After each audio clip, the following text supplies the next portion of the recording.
pour qu'il y ait maintenant sa responsabilité. Je pense que vous voyez.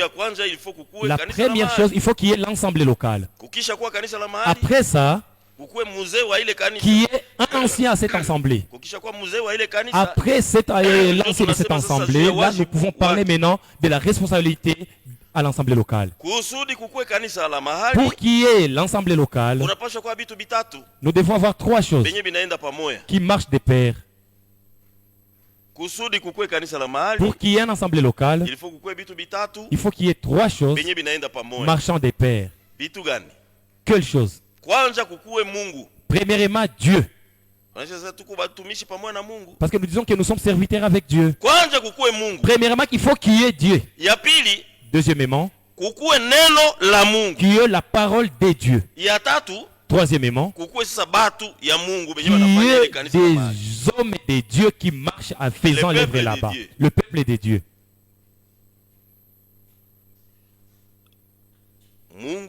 Dieu, parole de Dieu, peuple de Dieu. C'est ce qui nous apportera l'assemblée locale. Alors, s'il y a Dieu, Dieu est au ciel. Dieu est esprit. S'il y a la parole, il faut que la parole, que les gens l'entendent. Dieu n'a jamais parlé passant par l'air comme ça. Dieu utilise toujours des objets. Donc, c'est-à-dire entre Dieu et le peuple de Dieu, il y a deux vases de Dieu. C'est comme ça que Dieu a placé. Entre Dieu et le peuple de Dieu, il faut qu'il y ait des vases de Dieu.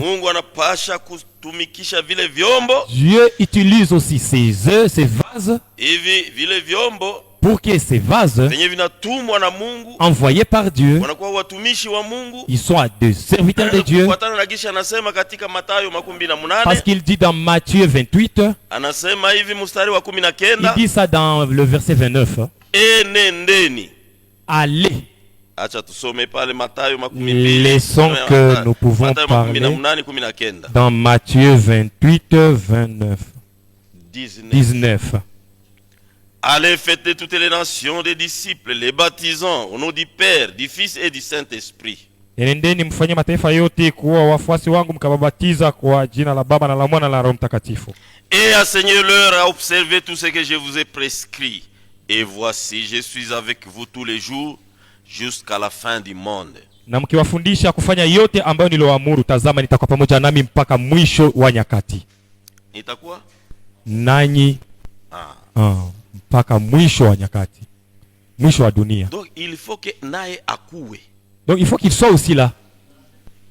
Nilikuwa nasema bia bakora, je crois. Je parlais à Bakora, je crois. Mtu mmoja anakuya. Il y a quelqu'un qui est venu. Anatumwa na Mungu. Envoyé par Dieu. Anasema tubuni. Il a dit, répentez-vous. Mkabatizwe kwa jina lake Yesu Kristo. Et soyez baptisés dans le nom de Jésus-Christ. Na mtapokea zawadi ya Roho Et Mtakatifu. vous allez recevoir les dons de l'Esprit Saint. Unatubu. Vous vous repentez. Unabatizwa. Vous êtes baptisés Katika jina lake Yesu Kristo. dans le nom de Jésus-Christ. Ule mtu alitumwa na Mungu. Bon, cet homme a été envoyé par Dieu. Umeokolewa. Tu es sauvé. Amen. Mtu mwingine anakuya. Un autre vient. Anajituma. Il s'envoie lui-même. Anasema.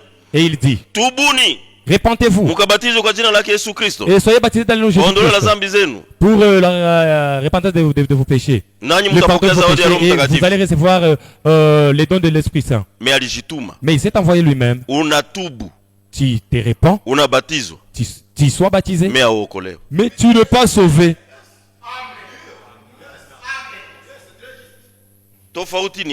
Où est la différence maintenant? C'est lui qui est envoyé par Dieu. Mais c'est Dieu lui-même qui parle à toi par sa bouche. Mais c'est lui qui s'est envoyé lui-même. Bon, il s'est envoyé. Bon, c'est qu'il parle, de quoi il parle n'engage pas Dieu. Même si les gens peuvent croire, mais ça n'engage pas Dieu. Très profond. C'est tellement dit. Frère. Mais tu dis, frère, comment nous saurons ceux qui sont envoyés par Dieu? C'est pourquoi je vous ai parlé hier. Trouver une grande grâce, c'est reconnaître les gens envoyés par Dieu. Et les ayants déjà envoyés, reconnus, reconnais-le par l'œuvre qu'ils sont en train de faire. Parce qu'il est ouvrier avec Dieu. Juu ni wafanyakazi pamoja na Mungu.